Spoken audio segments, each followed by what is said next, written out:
first thing you think of when you think of NASA? Space, right? Well, what else is NASA known for? Any clues, Johnny? How about aeronautics? Yeah, NASA's testing and development of new technologies is one of the key missions for the agency.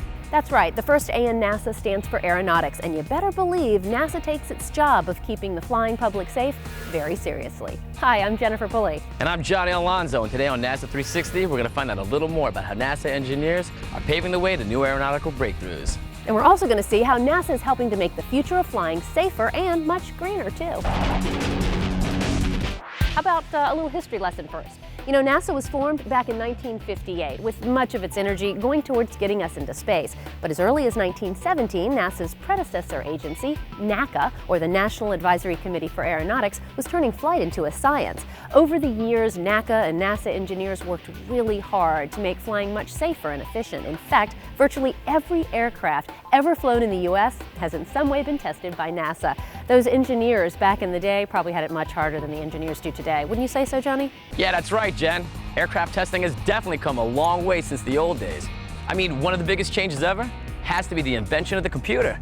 Engineers today have so many more options available to them than the old guys, including gathering really precise data, using state-of-the-art computer graphics, networking abilities, and tons of other benefits too. But guess what? Even with so much more technology available today, one thing still holds true. You still got to be able to build the aircraft and get it to fly at some point, right? That's right, and obviously you don't want to build a full-scale aircraft until you have all the kinks worked out of the design. So what do? You build a scale model. A scale model is an exact representation of an aircraft, just a lot smaller, of course. When engineers build these models, they can get really valuable information about how the full-scale aircraft will fly. One way to test the aircraft is the time-honored routine of putting it in a wind tunnel to check out its flight worthiness. Another way is to actually put small engines on the plane and fly it by remote control. This type of initial testing is even more important when you're trying to break out of conventional designs and build an entirely new type of aircraft. And when I say new type of aircraft, I mean getting away from the traditional tube and wing design and really stretching the envelope to build the aircraft of tomorrow. That's right. Now, Jen mentioned the traditional tube and wing design, which is basically used on every aircraft today. A tube with wings placed on each side. This design's been used for over 100 years because it's fairly efficient, it's easy to pressurize, and it's relatively quiet. But guess what?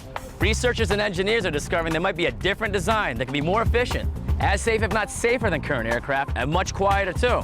Yeah, the new radical design called the blended wing body, or the BWB. Now, one of the primary reasons this design looks so promising is that by blending the wings into a wide tailless body, you get additional lift with less drag.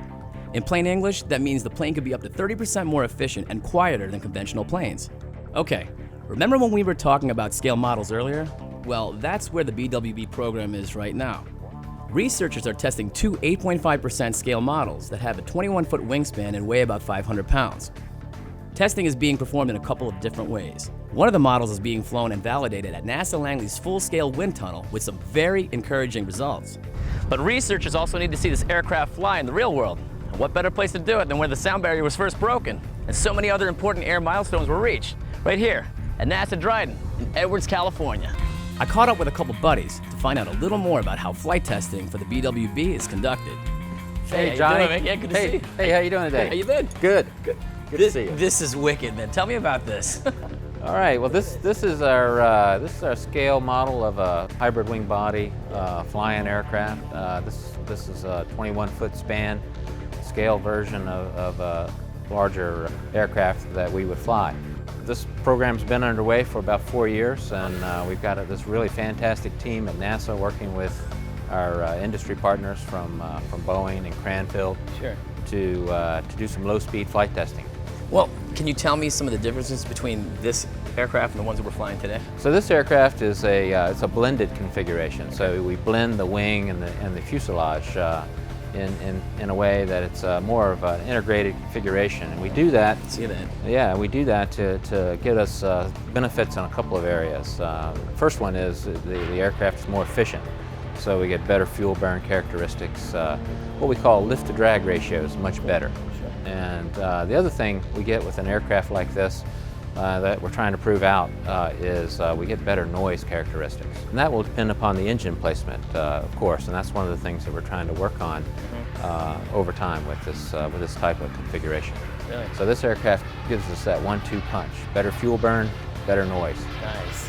We've been working tube and wing for like 50 years, right? 50 plus. I mean, why innovate? Yeah, so we think, it's just because of that reason. We've been working tube and wing for a long time. We've polished that configuration for a long, long time. We think we've probably gotten the best out of it that we can in terms of fuel burn and noise reduction. And as I was explaining to you earlier, this configuration, we think we can build and design such a thing to work both fuel burn and noise at the same time. So it's that simultaneous attainment of two very major critical goals where we think a configuration like this can help us out. Okay, so this is a scale model, obviously. Right, So yeah. if you built this up, I mean, will it look exactly the same? Yeah, Johnny, this is an exact replica. It would scale up to have the same characteristics, same shape, same look as this scaled version. So one of the things we're trying to work on there, though, is the placement of the engines and the type of engines that we might use on it. So the engine location might be a little bit different. I see this one's all mounted all the way towards the back. Right. What we have here, these are potted engines. Okay. So that's one concept that we have that we're looking at. It's a lower risk idea. Okay. Potted means that it's sitting up off the airplane. Okay. Right. So you can see that it's mounted up, and there's some space between the body and the engine itself.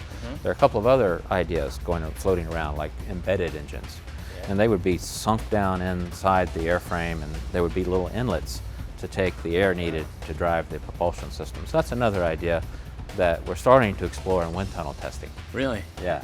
So obviously, this is in the testing phase. Where do you see this? I mean, how do you see this progressing? Right. So Johnny, we're working with the Air Force. We're working with Boeing, R&T on this project, and this thing has a long. The vision for this is long range. So initially, we think it's probably a military application, cargo carrying application. And then maybe out 2030, 2035, we move on. Maybe it's commercial cargo, package carrying, and then maybe in the long run it becomes a passenger carrying aircraft. But that's way out in the future. I would love to see this thing fly. I mean, is this RC? Is this remote controlled? Yeah, what we decided to do here is use an unmanned approach. It's cheaper to do that in the get-go when you start out with a scale model. So it's unmanned, it's remotely piloted. We take the thing up, we fly for about 30 minutes from a trailer that goes along with the aircraft. Really? Yeah. Let's check it out. All right. Let's go. On this morning, Johnny and the crew were in for a treat because the X-48 flight test was flown out on one of the most famous test areas in the world, the 44 square mile dry lake beds out at NASA Dryden.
I show us lining up on the runway.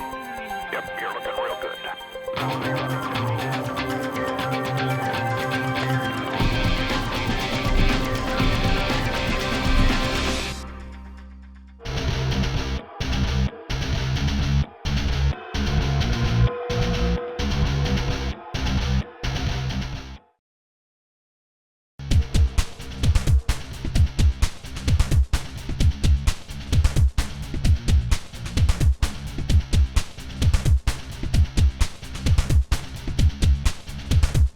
Before the second flight of the day, Johnny went back to the remote piloting facility to meet up with Boeing test pilot Mike Cizo to see how the aircraft is flown.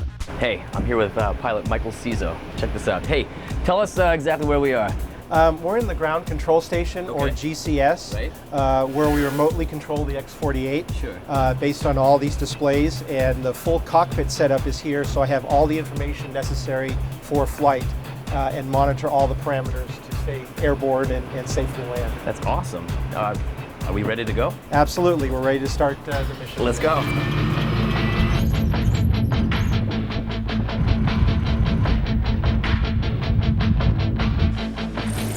We're ready to launch on that 2-3 right, my clearance for takeoff, and we'll call you airborne.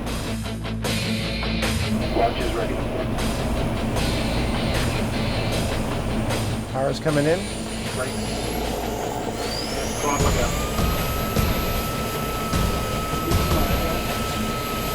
Good engines. Sky Road for airborne. Nice liftoff. 10,000 and below. We're now passing 2,700. Switch over to sport. You can see this display shows my heads out view, and that's what the nose of the plane is seeing. And on this display here, that's my ground track coming up, and then that's actually the circle. The actual airplane is that little dot here where we are. That's an impact predictor that if we had to, if some unfortunate event happened, we had to terminate this remote control vehicle, that's where it would go. Really? With the flight path. Is it me or is this thing moving? It's interesting. It feels like it's moving. If you look at this and look outside, you feel like it's moving, but it's actually not. And that's one of the things that we have to deal with, is that there's no motion inside here, and we have to imagine what it'd be like on the airplane. Chase will be a right-hand turn, 180. We're approaching 5,000 feet MSL now. Basically, our flights last about 30 to 35 minutes, so that's about how much time we have fuel for. Yeah, fuel for. Chase, we're coming on.